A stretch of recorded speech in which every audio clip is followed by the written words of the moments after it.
Vamos a prepararnos para el mensaje del día de hoy. Si gustan acompañarme a orar.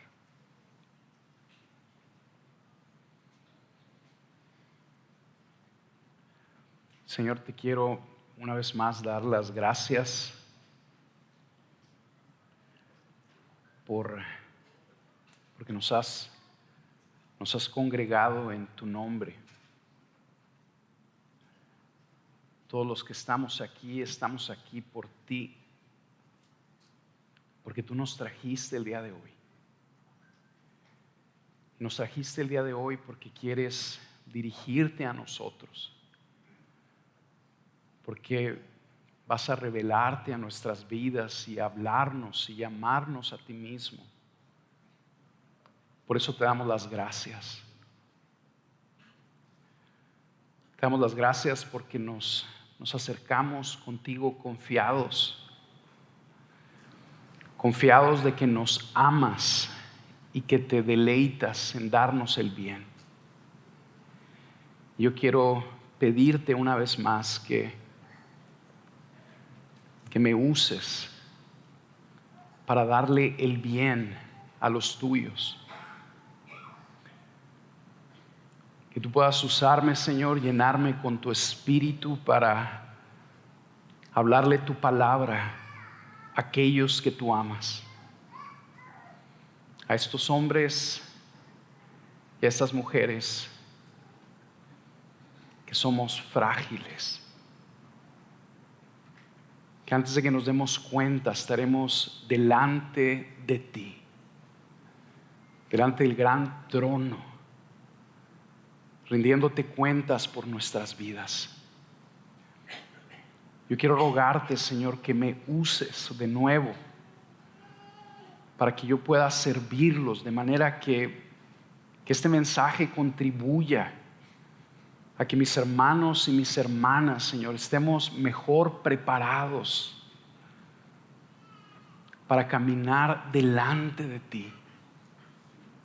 Y en especial cuando estemos delante de ti en aquel día. Señor, que podamos el día de hoy ver tu gracia por medio de la iluminación de tu Espíritu, y al mismo tiempo que esa gracia nos lleve a temerte de una manera correspondiente, para que así caminemos en tu verdad como es digno de ti. Guíanos en tu verdad y enséñanos, Señor, el día de hoy. Amén. Cuando fui al colegio de pastores, yo en el 2009, quiero contarles que fui recibido por parte del staff de Gracia Soberana allá en Gaithersburg, Maryland, con una gracia y con una amabilidad y una atención muy, muy especial. Cuando yo viajé para allá a estudiar y prepararme para servir aquí en la iglesia como pastor, les cuento que fui recibido de una manera muy amable por personas que yo admiraba y sigo admirando grandemente.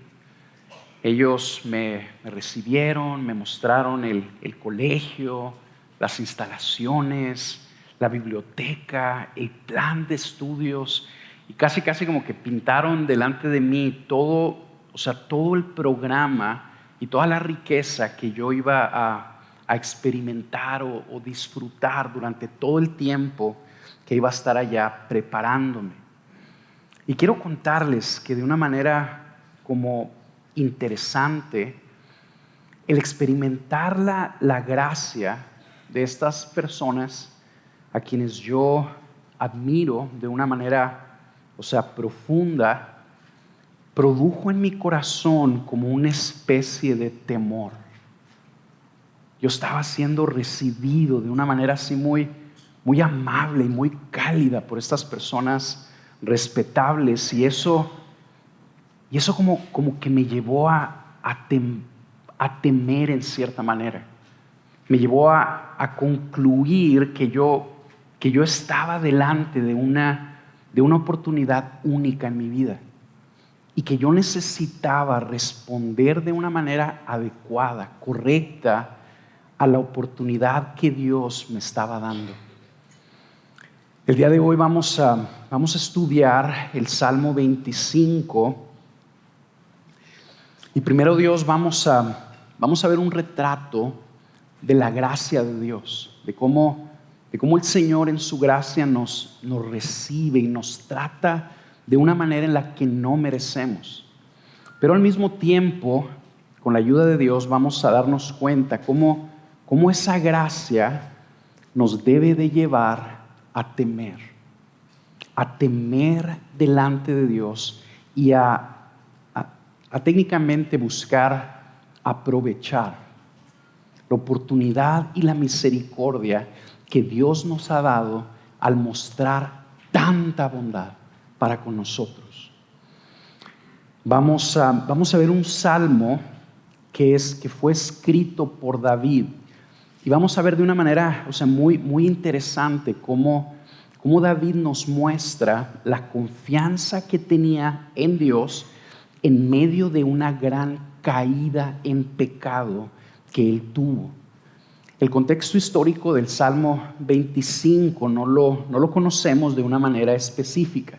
No sabemos cuándo fue exactamente cuando David lo escribió. Algunas personas piensan que a lo mejor fue después de su caída con Betsabé. Otras personas piensan que a lo mejor fue después de que cayó habiendo hecho el censo. No sabemos exactamente. Pero lo que sí sabemos con certeza es que fue escrito en medio de una situación en donde el rey David se está lamentando. Está afligido por consecuencias dolorosas, opresivas que están en su vida por causa de su propia desobediencia. Y en medio de esa situación opresiva, de aflicción, por así ponerlo, él clama a Dios y muestra una confianza hermosa en la misericordia y en la gracia de Dios que al contemplarla lo llevan a tener una postura correcta ante Dios, una postura de temor reverente, una postura que nosotros necesitamos tener ante el Dios que invocamos. Rápidamente les puedo decir que la estructura del Salmo es un acróstico. Básicamente cada estrofa comienza con la letra sucesiva del abecedario hebreo.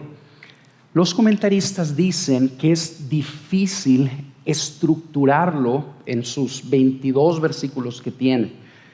Básicamente lo que vemos es una serie de repeticiones que el rey David, de peticiones que le hace al Señor. Básicamente le pide 3 cosas. Le pide que lo perdone por su pecado, que lo salve de sus enemigos y que lo guíe en su verdad. A través del Salmo vemos al rey David haciendo eso y luego en medio del Salmo vemos como que el rey David cambia su forma de expresión y empieza a hacer una reflexión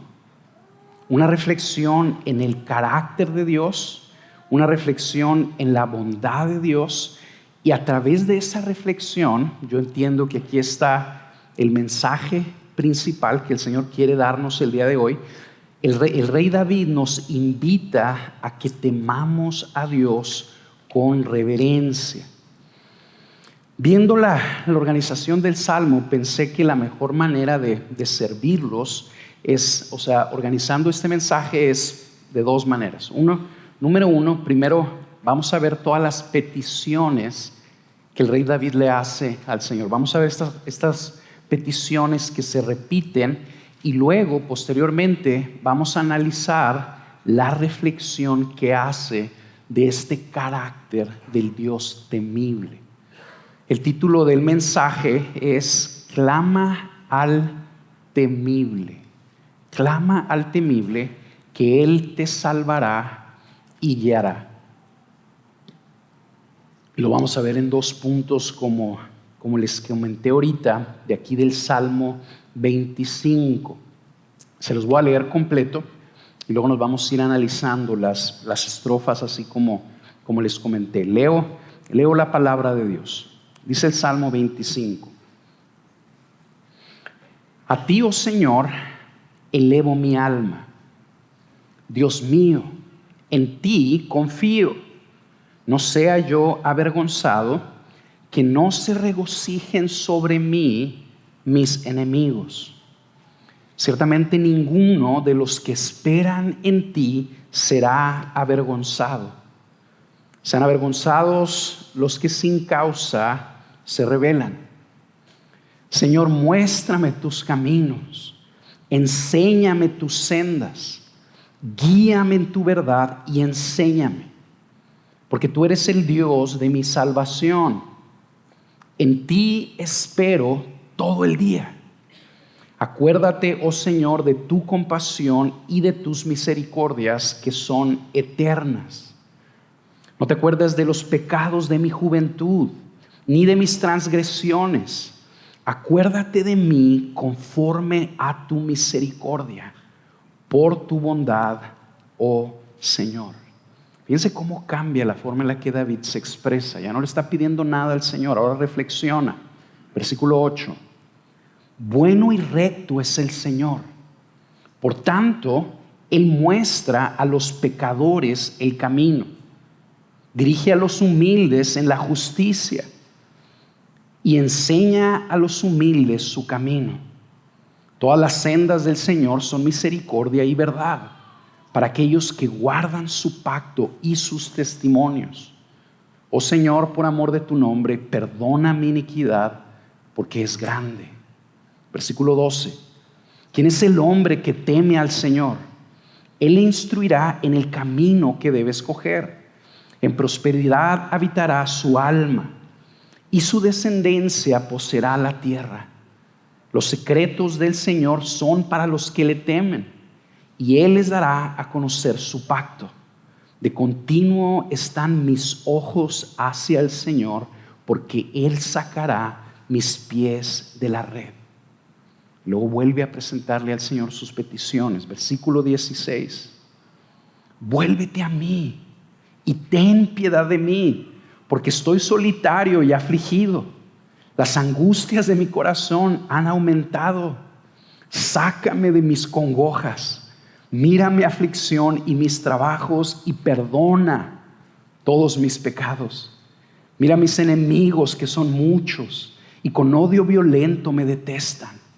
Guarda mi alma y líbrame. No sea yo avergonzado, porque en ti me refugio.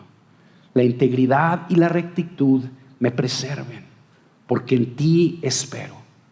Oh Dios, redime a Israel de todas sus angustias. Así que vamos a empezar. Nuestro primer punto va a ser analizar estas 3 peticiones que vemos al principio del Salmo y luego al final. Vuelve a leer conmigo los versículos del 1 al 3 para ver cómo David empieza. Y volvemos a leerlo porque durante este ejercicio vamos a estar analizando cómo es que David está orando.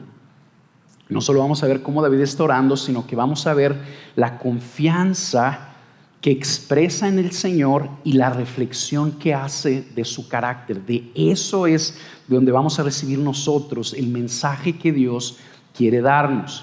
David empieza: a ti, oh Señor, elevo mi alma. Dios, en ti confío. No sea yo avergonzado, que no se regocijen sobre mí mis enemigos. Ciertamente ninguno de los que esperan en ti será avergonzado. Sean avergonzados los que sin causa se rebelan. David empieza anunciando o recitando la confianza que tiene en el Señor. David le habla a su alma y se dirige al Señor y le dice: Dios mío, en ti confío. Y después empieza a presentarle su petición. Su petición es bien específica. Le dice: Señor, líbrame de mis enemigos, que no sea yo avergonzado ante ellos. Básicamente lo que David está pidiendo es: no permitas que mis enemigos triunfen sobre mí. No permitas que me destruyan o me arruinen. Y luego lo que David hace es que vuelve a dar una expresión de confianza y dice: Señor, yo sé que ninguno de los que esperan en ti serán avergonzados. Es decir, David entendía: ninguna de las personas que anhelan con ansias la intervención de Dios en sus vidas y la están esperando, que están esperando la intervención bondadosa de Dios en sus vidas, ninguna de esas personas serán defraudados. Básicamente lo que vemos es que David está esperando confiadamente el bien de parte de Dios. David está esperando el bien. En medio de sus circunstancias, en medio de las amenazas que él estaba recibiendo, él espera el bien. Y aquí es donde el contexto del Salmo nos trae mucha luz a lo que David está expresando. Nos da muchísima claridad para que nosotros veamos la postura de fe y de sencillez que tiene David en este pasaje. Lee conmigo bien rápido el versículo 11 del Salmo. Fíjate el contexto del Salmo. Dice: oh Señor, por amor de tu nombre, perdona mi iniquidad, porque es grande. David se encuentra en una situación donde está sufriendo las consecuencias de su pecado. Algunos comentaristas mencionan que parece ser que la razón por la cual David estaba siendo acechado por sus enemigos y que estos enemigos aparentemente estaban triunfando sobre él era porque el Señor lo estaba juzgando. David había pecado contra Dios y había pecado, según el pasaje, de una manera grande. Y como consecuencia de la rebeldía de David, el Señor lo juzgó y trajo un sufrimiento particular. David estaba siendo, por así ponerlo, disciplinado por parte de Dios. Y esa disciplina eran estos enemigos. Y lo que David hace en el Salmo es que le está pidiendo al Señor no solo que lo perdone de su rebelión y de su pecado, sino que lo libre de su aflicción. En pocas palabras, David le está diciendo: Señor, líbrame, no solo perdona mis pecados, sino líbrame de las consecuencias de mi desobediencia. Líbrame de esta destrucción que vino a mi vida porque yo te desobedecí a ti. Señor, he actuado de una manera necia, acarrié esta destrucción sobre mi vida, estoy afligido. Ahora te pido que tengas misericordia de mí y que me libres de esto. Quiero que veas los versículos del 16 al 20, cómo se ve esto de una manera un poquito más clara. Dice: vuélvete a mí, tenme piedad, porque estoy solitario y afligido. Las angustias de mi corazón han aumentado. Sácame de mis congojas. Mira mi aflicción y mis trabajos y perdona todos mis pecados. Mira mis enemigos, que son muchos, y con odio violento me detestan. Guarda mi alma y líbrame. No sea yo avergonzado, porque en ti me refugio. Básicamente el rey David le está diciendo al Señor: Señor, no me trates como merezco ser tratado por mis pecados, trátame con misericordia. Vuélveme a ver. Eso es lo que significa la frase del versículo 16. Vuélvete a mí. Veme de una manera favorable. Voltéame a ver con gracia. Voltéame a ver con favor otra vez. No me rechaces. No voltees de mí tu rostro. Veme otra vez. David está comunicando que se siente solo, que se siente abandonado y en aflicción. Y le está diciendo al Señor, sácame de este sufrimiento. Sácame de mis congojas, de mi angustia autoprovocada. Mira a estas personas que me están amenazando, que me odian y quieren destruirme. Tengo miedo, Señor. Guárdame y líbrame. Es lo que vemos en estas primeras estrofas. Y fíjate lo que entender de estas estrofas me permite decirte a ti el día de hoy. Mira, en tus peores momentos, en tus momentos más oscuros, ya sea que los estés atravesando ahorita o cuando los atravieses, en tus momentos donde peques contra el Señor de una manera grande, que es como David dice aquí, he pecado grandemente contra ti. Cuando te encuentres experimentando las consecuencias dolorosas de tu desobediencia, que tú sientas que el Señor te ha volteado el rostro y que probablemente la gente a tu alrededor te ha abandonado también. Cuando tú te sientas solo, con miedo y que no veas la salida, yo quiero por medio de este pasaje animarte a que vengas al Señor y clames a Él por perdón y por salvación. Yo quiero animarte que aún en medio de las consecuencias de tu desobediencia y de tu aflicción, que te escondas en el Señor, que tú busques en el Señor tu refugio seguro, que te acerques a Él y apeles a su misericordia. Haz de estas oraciones que David le está presentando al Señor. Dile, voltéame a ver con favor. En pocas palabras, pídele que te libre de tu aflicción. Y escúchame bien, y aún de las consecuencias destructivas que has traído sobre ti mismo. Aun cuando te das cuenta que estás ahí, que sientes y entiendes que mereces el rechazo y el juicio de Dios, por medio de este salmo yo quiero invitarte a que te acerques a Dios y que te acerques buscando misericordia. Quiero animarte a que le ores al Señor los versículos 6 y 7. Fíjate lo que dice, ora como David. Acuérdate, oh Señor, de tu compasión y de tus misericordias que son eternas. No te acuerdes de los pecados de mi juventud ni de mis transgresiones. Acuérdate de mí conforme a tu misericordia por tu bondad, oh Señor. Yo quiero animarte en tus momentos más oscuros. Preséntale esas oraciones al Señor. Dile, Señor, acuérdate de mí. No me trates conforme a lo que merecen mis pecados. Trátame conforme a tu compasión y a tus misericordias que son tiernas y que nunca se acaban.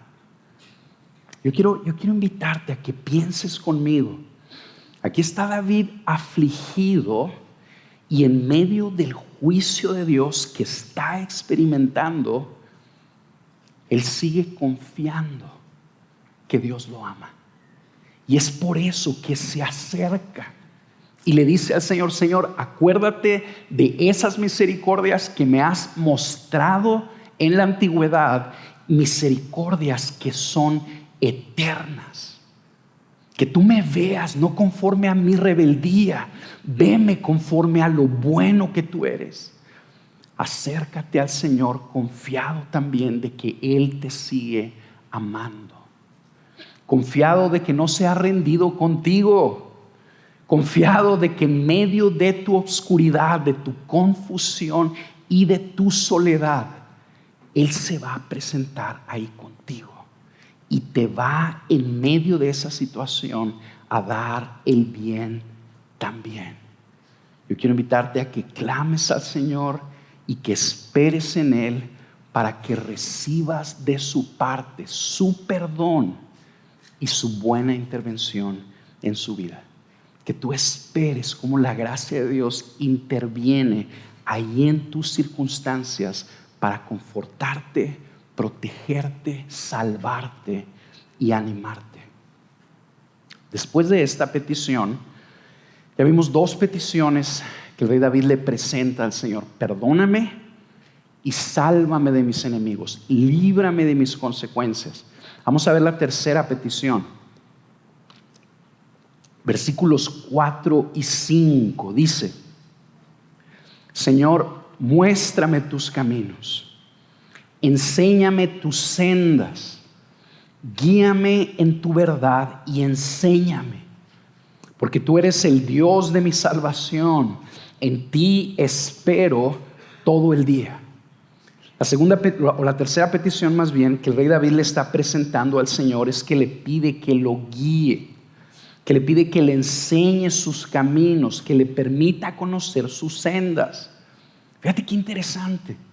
En medio de su aflicción, David no solo está buscando salvación de sus enemigos. En pocas palabras, David no solo está buscando que el Señor lo saque del problemón en el que se encuentra. El rey David le está pidiendo dirección al Señor.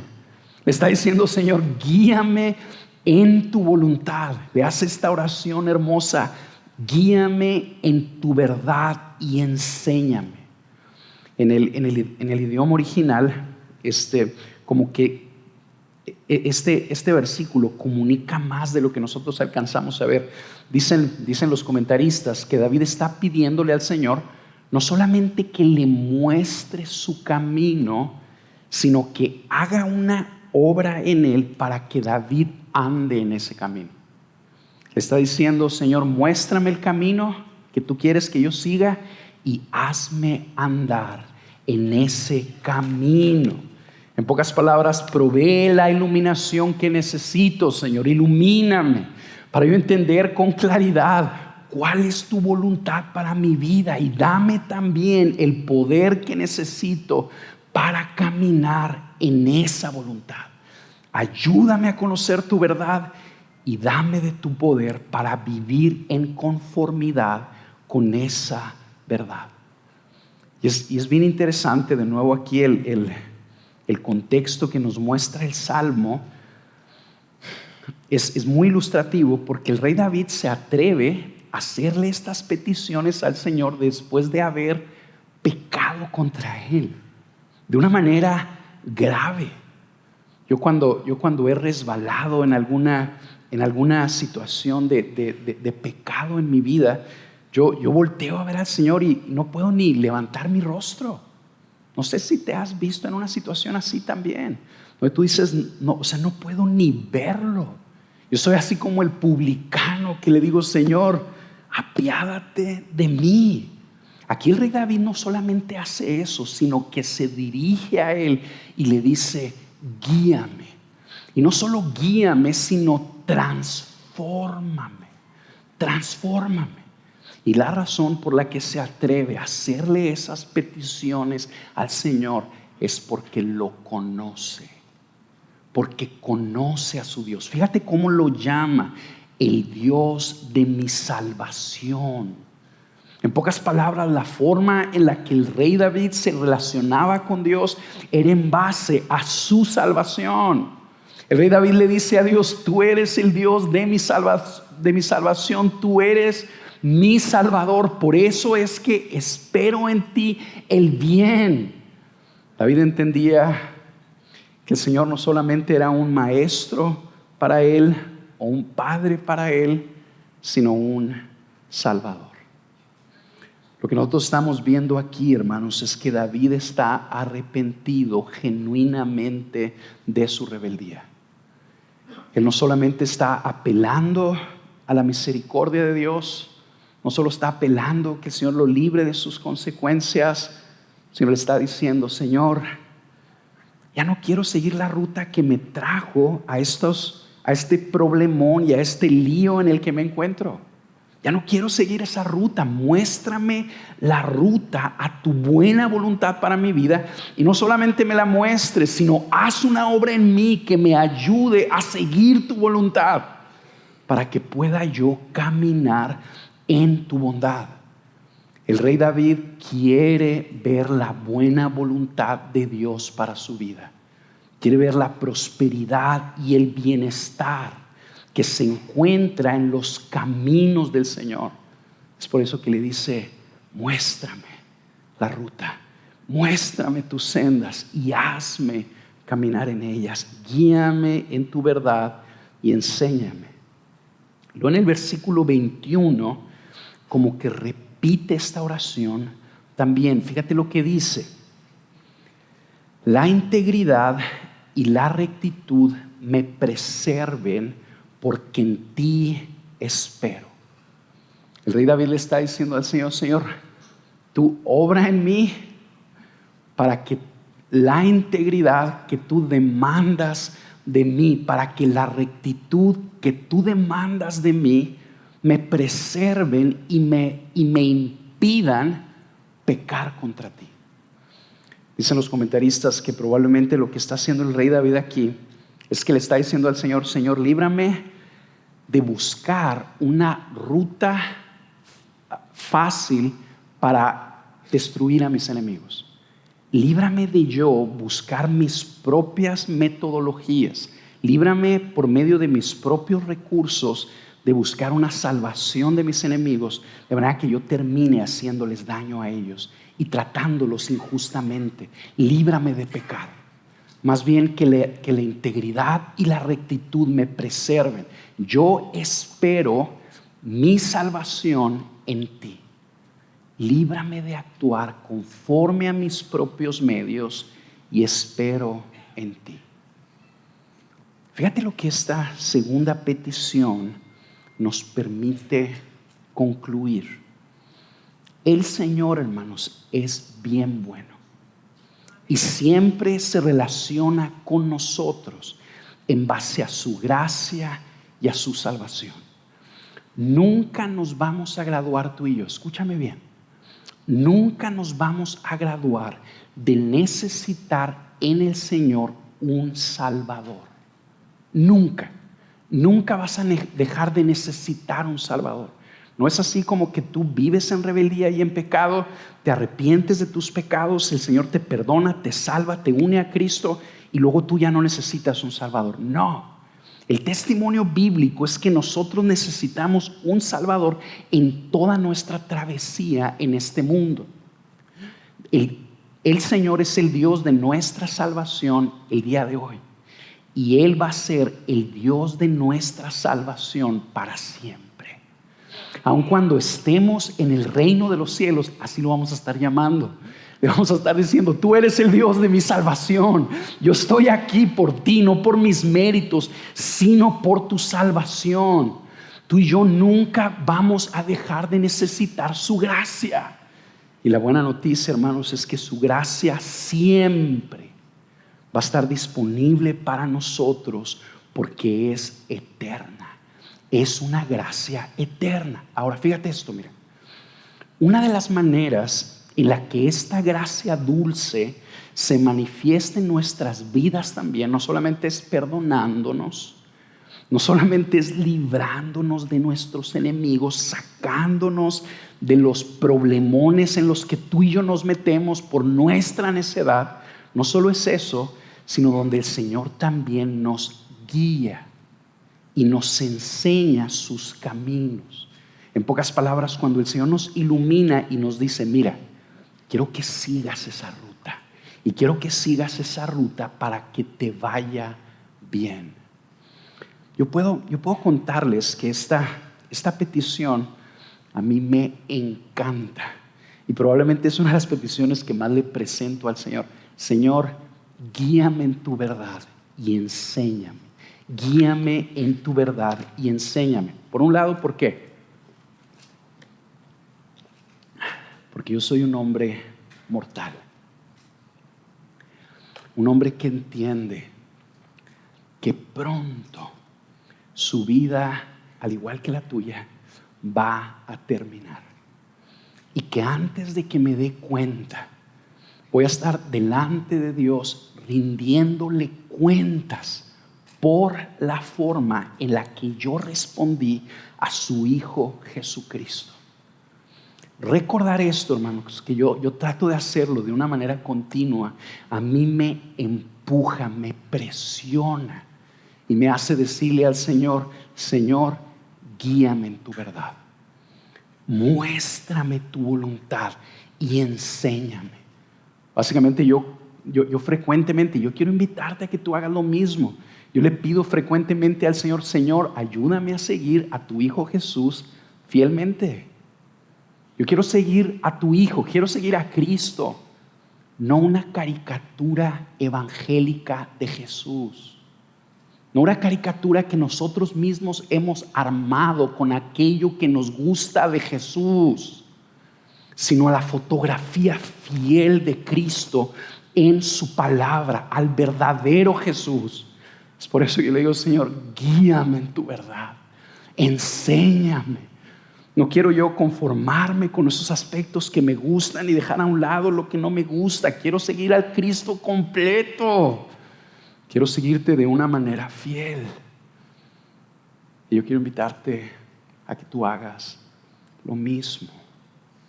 A que tú le pidas al Señor que te enseñe su verdad y que te guíe, que te capacite y te transforme para seguir en esa verdad.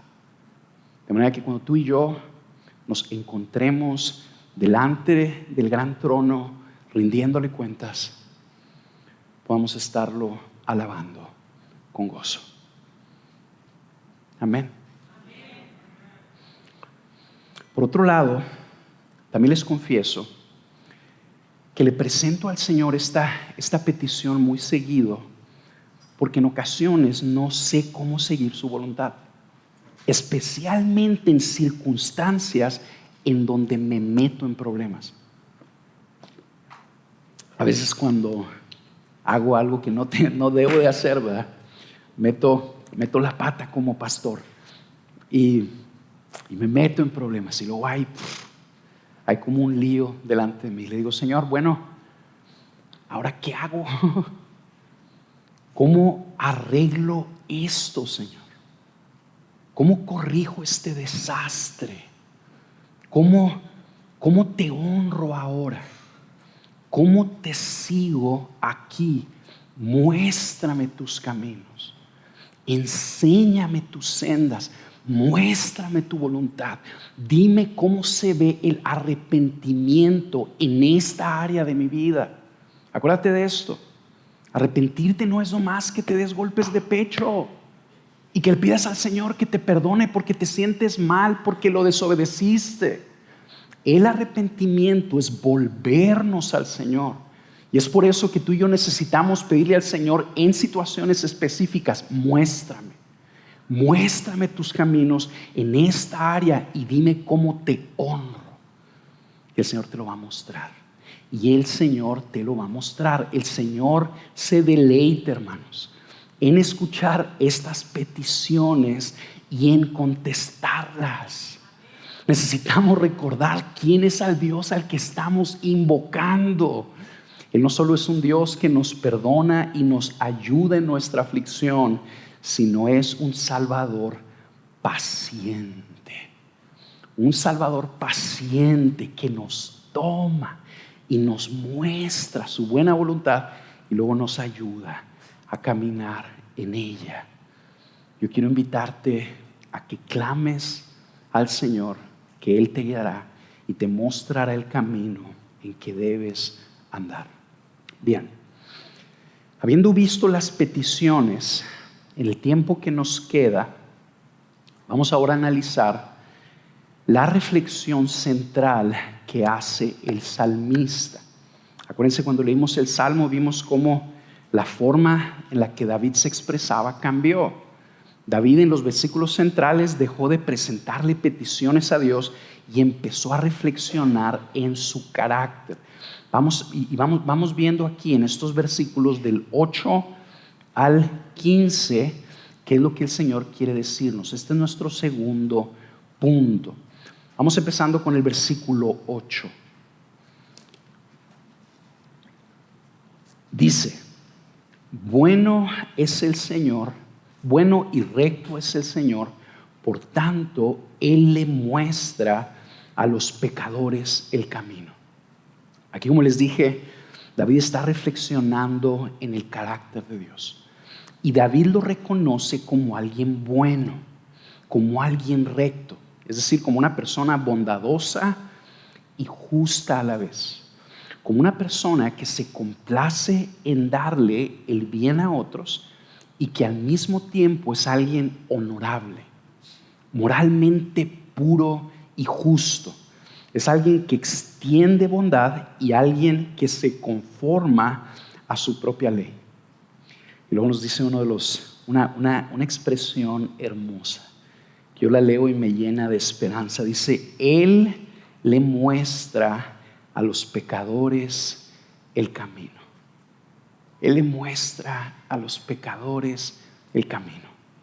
Yo estaba leyendo esto y como que decía, Señor, se me afigura que tú tienes una fijación con nosotros los rebeldes. Eso es lo que enseña la Biblia, ¿verdad? Que Él nos ama. Y que nos ama de tal manera que en lugar de dejarnos, que tú y yo sigamos el curso de nuestra rebeldía, curso que nos lleva a la muerte y al infierno, el Señor se humilla y se acerca a nosotros y nos busca y nos enseña, nos muestra el camino en que debemos de andar. Ponte a pensar en esto. ¿Por qué estamos aquí? Tú estamos aquí porque esto es verdad. Tú y yo estábamos caminando abiertamente en nuestra rebeldía. Y el Señor, en lugar de dejarnos seguir nuestro camino, ¿qué es lo que hizo? Él intervino en nuestras vidas.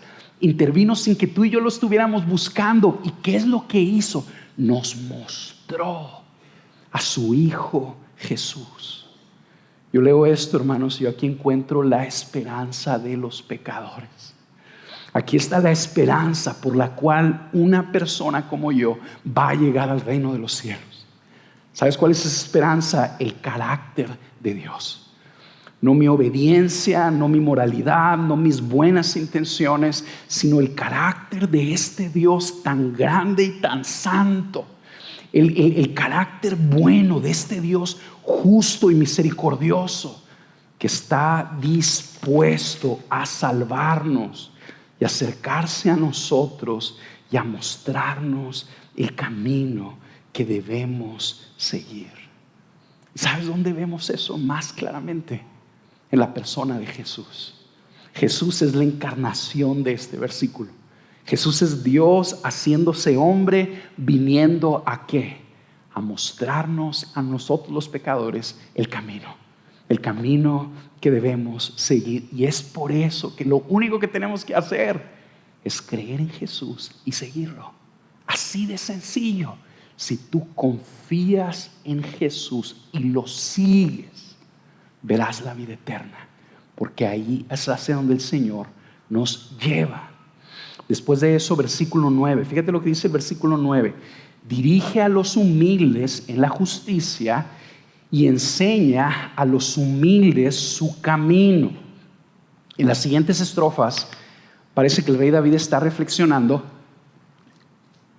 en cómo es que el Señor le muestra a los pecadores el camino. En pocas palabras, cómo es que nosotros podemos conocer su buena y su perfecta voluntad para nuestras vidas. Cómo es que nosotros conocemos su guía, su dirección para nuestro bien y para su gloria. Y lo primero que hace es que nos dice que el Señor le muestra el camino a unas personas en particular. ¿Cuáles son estas personas? Los humildes. Los humildes. El doctor John Piper, reflexionando en este pasaje y en los que siguen, él dice que la humildad y las siguientes cualidades que el salmista va a empezar a enlistar aquí son prerequisitos para conocer la guía del Señor. Prerequisitos para conocer la dirección de Dios. Vamos a ponerlo así, mire. Si tú quieres ver la misericordia de Dios en tu vida, Si tú quieres que Él no solamente te perdone, sino te guíe y te transforme y te muestre y te lleve a caminar en su buena voluntad para tu vida, tú necesitas humillarte ante el Señor. Tú necesitas bajarte, postrarte en tu corazón ante Él. En pocas palabras, tú necesitas reconocer que Él es Dios y tú no. Tú necesitas reconocer que tú existes por Él y para Él y no al revés. El Señor no existe por ti o por nosotros y para nosotros. Nosotros existimos por Él y para Él. Tú necesitas reconocer que Él es el que nos sostiene a nosotros y que nosotros tenemos una deuda con Él. ¿Sabes cuál es esa deuda? Nuestra obediencia. Tú y yo le debemos al Señor todo nuestro honor, todo el honor y toda obediencia. ¿Por qué? Porque Él es Dios y no nosotros. Vamos a ponerlo así. Dios no nos debe nada y tú y yo le debemos a Él todo. ¿Sabes por qué estamos aquí? Respirando. Porque Él nos ha dado de su aliento. Él nos sostiene. ¿Por qué desayunamos el día de hoy? Porque Él proveyó para nosotros. Tú y yo le debemos a Él todo y Él no nos debe nada. Él es el Señor de todo, el dueño de todo, el Rey de todo. Y cuando nosotros desobedecemos y lo afrentamos a Él. Si tú quieres que este Dios bueno y justo te perdone y te guíe y te transforme, tú te necesitas humillar ante Él. Necesitas venir en arrepentimiento y postrarte en tu corazón ante Él y pedir misericordia. Vamos a voltearla, mira. Si tú persistes en tu orgullo y en tu rebeldía, si tú persistes en seguir tus propios caminos, confiando no en el Señor, sino en tu propia prudencia, confiando en tus propios recursos para arreglar tus circunstancias, estás en medio de en medio de un problemón por tu rebeldía y tu desobediencia y unas circunstancias en donde Dios te metió. ¿Por qué? Porque tú pecaste contra Él.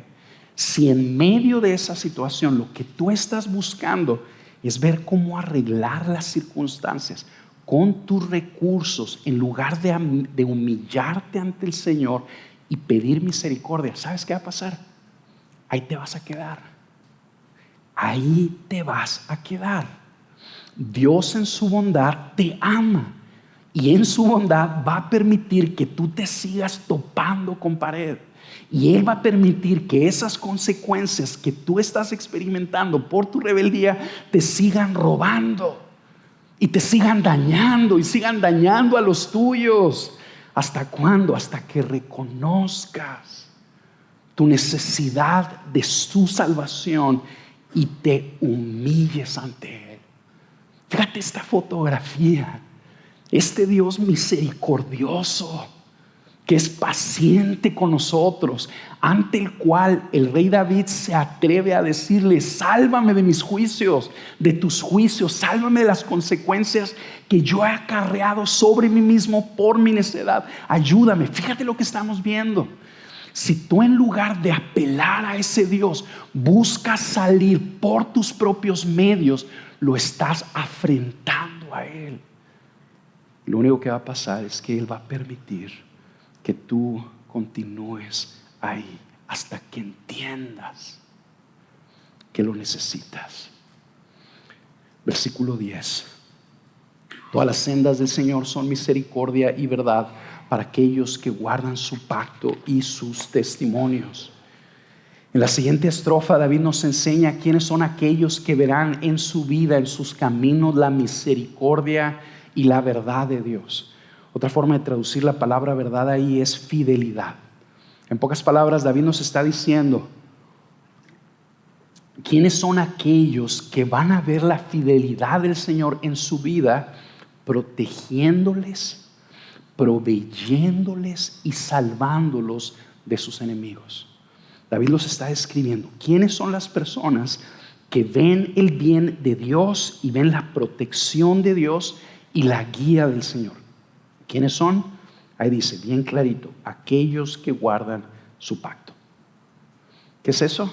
Aquellos que obedecen sus mandamientos, aquellos que permanecen fieles al Señor, que siguen los testimonios que Él nos ha dado en su palabra. Vamos a ponerlo así.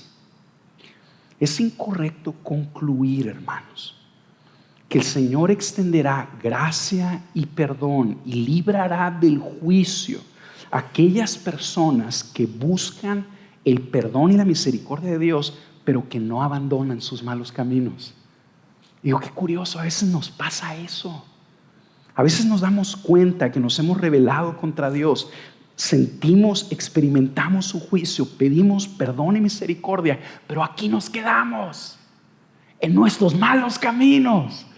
Y el salmista nos está diciendo: así no funciona, mi rey, así no funciona. ¿Sabes cómo funciona? Que tú te arrepientes.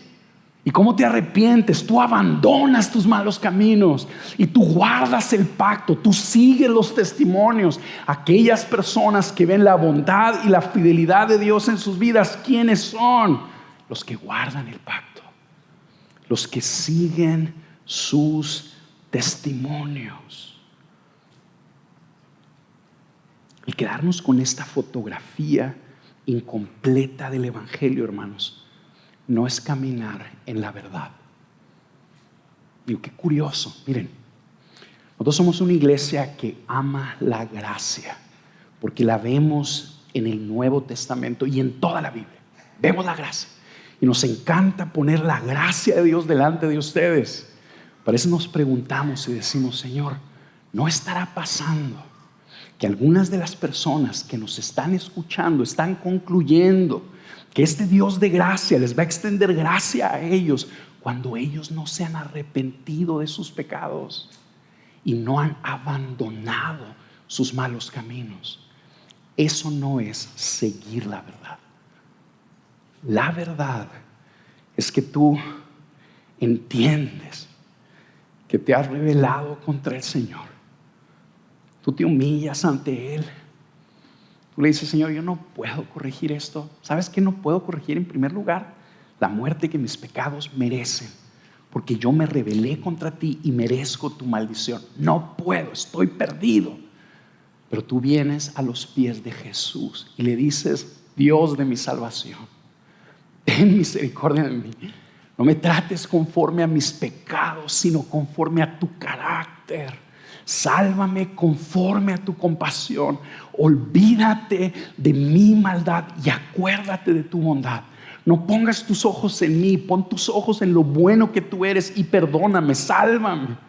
Y lo que le dice: Señor, muéstrame tu camino y transfórmame para que yo pueda andar en él. Y el Señor te lo va a mostrar. ¿Y lo que es lo que haces? Tú empiezas a caminar en obediencia. ¿Y sabes qué pasa? Que tú ves la misericordia de Dios, que tú ves la fidelidad de Dios encontrándote ahí donde está. Así es como se experimentan las riquezas de la gracia de Dios. Así es como experimentamos la transformación de la que habla la palabra de Dios. Una transformación completa donde nuestras vidas cambian. Que estamos viviendo en una dirección y ahora vivimos en una dirección completamente contraria. No por nuestras fuerzas, no por nuestra fuerza de voluntad, no por nuestra moralidad, sino por la obra de su Espíritu en nosotros, que nos muestra la verdad y nos hace caminar en ella. Es así como experimentamos de su gracia.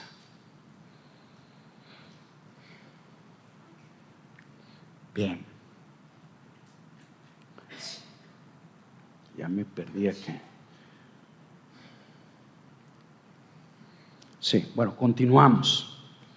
Esa es la primera reflexión. Vamos a ver qué más ¿Qué más ve el salmista de parte de Dios? Versículo 11. Oh Señor, por amor de tu nombre, perdona mi iniquidad porque es grande.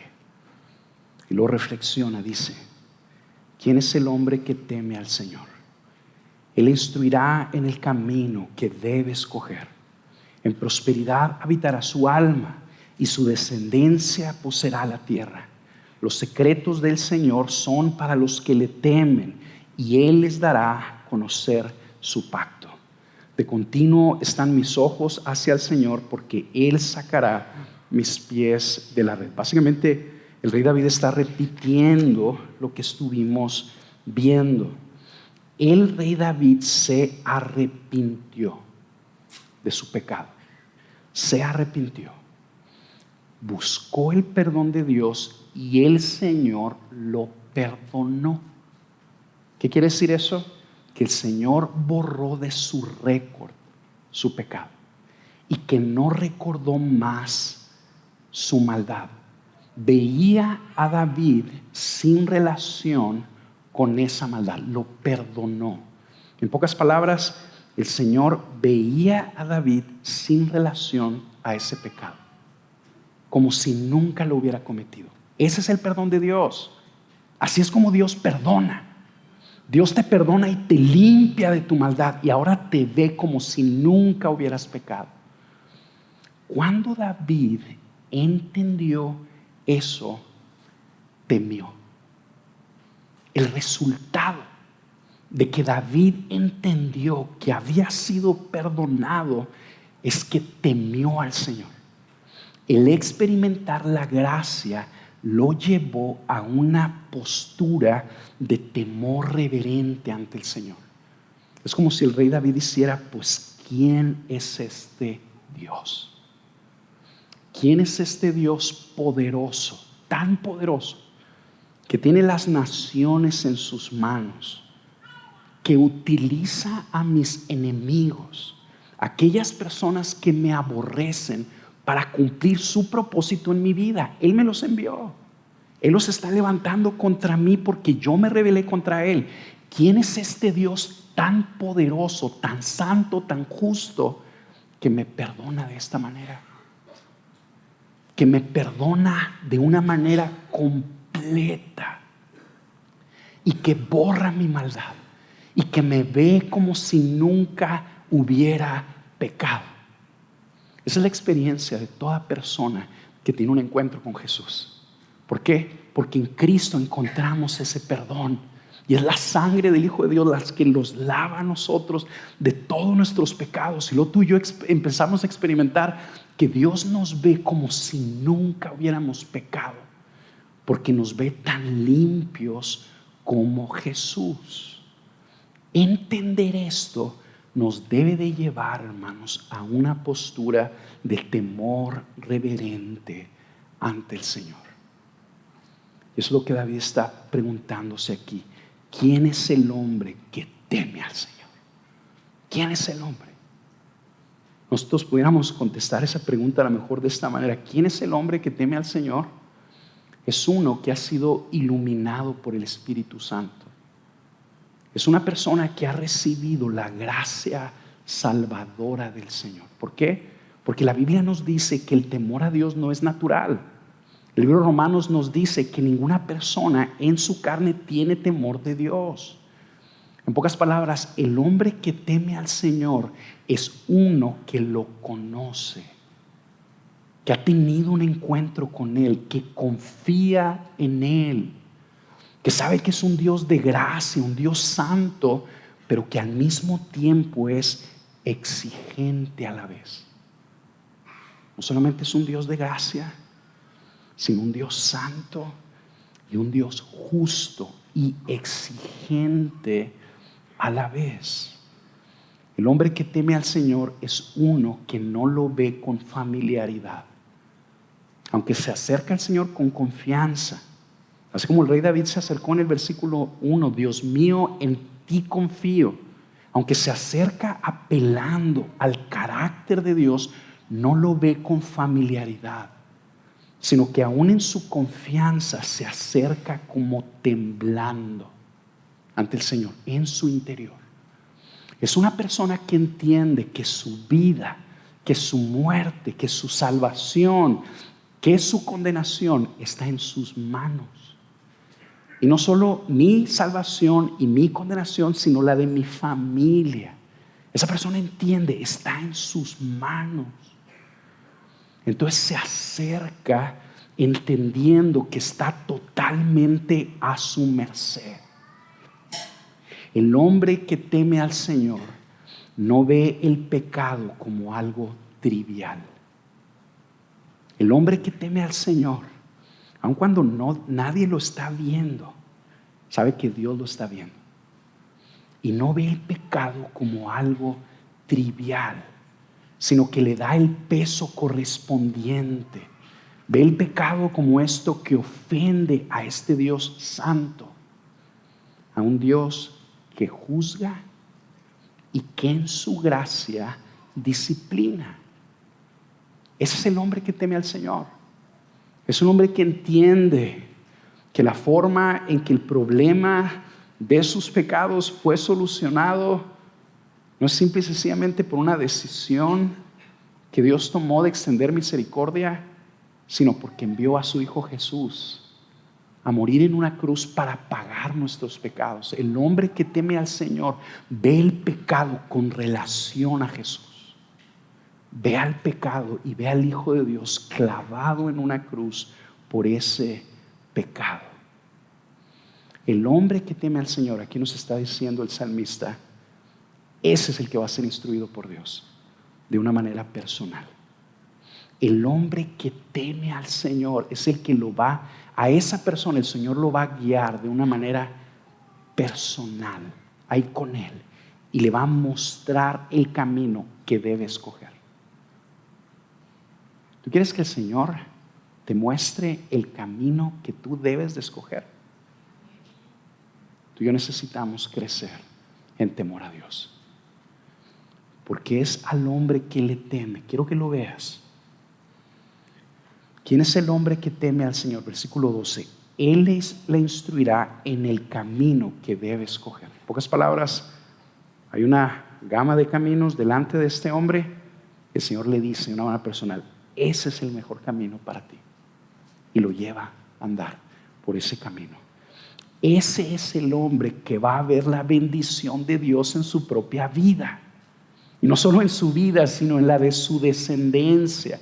Quiero que lo veas, versículo 13. En prosperidad habitará su alma. La palabra habitar es la palabra posada. En pocas palabras, en prosperidad, en bienestar, va a reposar su alma. Su alma va a vivir en bienestar. El hombre que teme al Señor va a ver la bendición de Dios en su propia vida. A mí me encanta la segunda parte que dice, y su descendencia poseerá la tierra. O sea, no solo en su propia vida, sino en la vida de sus descendientes. Sus descendientes no van a ser dominados por sus enemigos, sino que van a servir al Señor en la tierra. Yo como ustedes saben, yo soy papá de 4 niños, y no hay nada que uno quiera más que el bienestar de sus hijos. Yo sé que tú también quieres el bienestar de tus hijos. Aquí nos dice cómo. El bienestar de tus hijos no está detrás de que tú te los lleves a la escuela más prominente de Juárez o de México o del mundo. El bienestar de tus hijos no está detrás de que tú los metas en los mejores clubes y les des así como la mejor vida, ¿verdad? Les pongas una empresa para que ellos salgan adelante. ¿Sabes dónde está el bienestar de tus hijos? En que tú temas a Dios. En que tú temas a Dios. Porque si tú caminas en temor de Dios, entendiendo que tu vida depende de Él, Él nos dice que no solo tú verás prosperidad en tu vida, sino que tu descendencia será bendecida con ese bienestar también. Este hombre, hermanos, el hombre que teme al Señor, Dice el versículo 14, los secretos del Señor son para los que le temen. Y aquí tú ves a este Dios que tiene las naciones en sus manos, que tiene el poder de utilizar a quien sea para que se cumplan sus propósitos. Este Dios nos está diciendo, ¿sabes a quién le comparto yo mis secretos? A los que me temen. Ponte a pensar a quién le compartes tú tus secretos. ¿A quién le abres tu corazón? No es a cualquiera. Y cuando tú lo haces es porque tienes una relación profunda o íntima con esta persona. Aquí nos está diciendo el Señor cómo tener una comunión con Él. Y una comunión íntima, donde Dios se acerca a ti y te abre su corazón y te comparte sus secretos. A ellos les dará a conocer su pacto. Las personas que viven en una comunión con Dios, hermanos, son los que le temen. Son los que le temen. Así que pidámosle al Señor que por un lado nos ilumine, nos ayude a creer en sus misericordias grandes y eternas, que nos ayude a creer en su perdón completo e incondicional, y que al mismo tiempo ese entendimiento nos empuje a temerle, para que tú y yo caminemos en reverencia ante Él, para que así lo obedezcamos y disfrutemos de una comunión íntima con Él. Amén. Vamos a orar.